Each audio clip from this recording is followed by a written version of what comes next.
Hello नमस्कार ખેડૂત મિત્રો, આપણે હવે લોંગ વિડીયો બનાવવાને આપણી ચેનલમાં ચાલુ કર્યું છે। અત્યારે આ 24નું વાવેતર છે જીવીસ મગફળીનું, અને તેમાં મારા સેઢા પાડોશી છે, મારા કાકા અજીત કાકા મારવણિયા, તેમનો છોકરો બળદ સાથી ચાલાવી રહ્યો છે। બેલીમાં રાપડિયું ચાલે છે અને કેવું કામકાજ છે હું તમને બતાવું।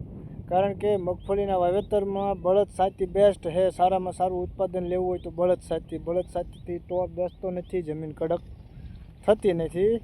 તેમનો છોકરો હાથી હાકે છે, હું બતાવું, જોઈ શકો છો તમે। અમારે આ ભાઈ હાથી હાકે છે, કેવું સરસ મજાનું હાથી ચાલે। આ બીજી વાર, એ ભાઈ કેટલી દાણા હાથી હાલે? હા, 6 વખત અત્યાર સુધી હાથી હાંકી નાખ્યું। તેમને પોતાને નવું મેસી ટ્રેક્ટર છે, છતાં પણ તે બળદ રાખે છે। મેન કારણ બળદનો ફાયદો એમને મગફળીમાં રહે છે। મગફળીનો ઉતારો તેમને 30-35 મણીઓ કાયમ 40 મણીઓ જીવીસનો આવે છે। વર્ષો વર્ષ જીવીસ મગફળી વાવે છે।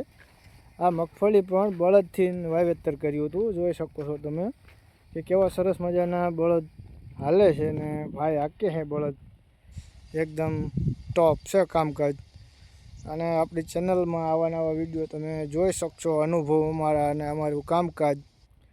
અમારું ગામ છે ચોરવીરા થાન, તાલુકો સાયલા, જિલ્લો સુરેન્દ્રનગર। 10 વીઘાની મગફળી છે।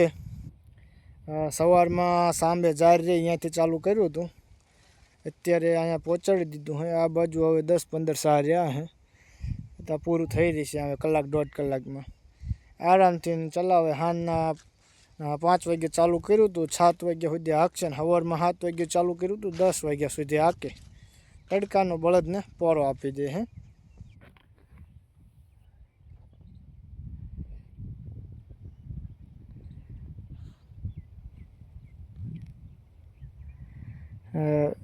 આવી રીતે આ કામકાજ છે ભાઈ। થોડુંક ચેનલને સબસ્ક્રાઈબ કરી દેજો, એટલે હું તમને આગળની માહિતી આપતો રહીશ।